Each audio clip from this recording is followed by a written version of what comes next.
194 negara kaget. Indonesia temukan tanaman penghasil emas. Eropa Amerika siap jajah kembali. Jokowi mi radang. Indonesia temukan tanaman yang bisa diolah menjadi emas. Semua orang bisa kaya raya, siap-siap menjadi negara maju. Eropa dan Amerika sudah pasti kaget, dan ingin kembali jajah Indonesia. Tapi tidak semudah itu Ferguson. Indonesia sudah kuat dan siap melawan negara seperti Amerika dan Eropa. Keragaman hayati Indonesia menjadi salah satu keunggulan komparatif yang tidak dimiliki oleh banyak negara di dunia. Jika serius dikembangkan dan dibudidayakan, bukan tidak mungkin akan menjadi salah satu sumber devisa negara, dan mensejahterakan masyarakat seluruhnya.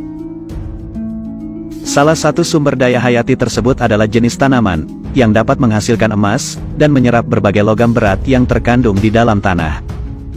Prosesnya melalui rantai makanan secara biologis, jadi tanaman ini bukan dijual, dan hasilnya diberikan emas ya, bukan. Namun memang tanaman ini benar-benar menghasilkan emas. Bahkan konon katanya tanaman ini tersebar luas di seluruh Indonesia, dan populasinya adalah yang terbesar di dunia. Wah, ini semua orang bisa kaya raya mendadak nih. Jadi semboyan yang mengatakan tanah kita tanah surga, memang benar adanya guys. Hal tersebut diungkapkan oleh Profesor Hamim, pakar biologi tumbuhan Institut Pertanian Bogor atau IPB, pada gelaran orasi Alinea Guru Besar Tetap IPB, beberapa waktu yang lalu.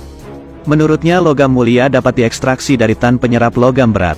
Hamim menjelaskan, logam berat merupakan komponen yang tidak mudah terdegradasi, ia mampu bertahan di dalam tanah hingga mencapai ratusan tahun. Namun ada beberapa jenis tumbuhan yang mampu menyerap logam berat, dalam jumlah besar di jaringannya. Berkat kemampuan tersebut tumbuhan ini dapat digunakan sebagai bahan pembersih lingkungan, yang dikenal dengan sebutan fitoremediasi. Beberapa jenis tumbuhan, dapat menyerap logam berat dalam jumlah besar di jaringannya, yang disebut dengan tumbuhan hiperakumulator. Begitu ujar Guru Besar Tetap, Fakultas Matematika dan Ilmu Pengetahuan Alam, atau FMIPA, IPB University ini. Selain dapat digunakan dalam fitur mediasi, tanaman ini juga dapat digunakan untuk menambang logam-logam, yang memiliki nilai ekonomi tinggi. Seperti nikel, perak, emas, platina, dan talium.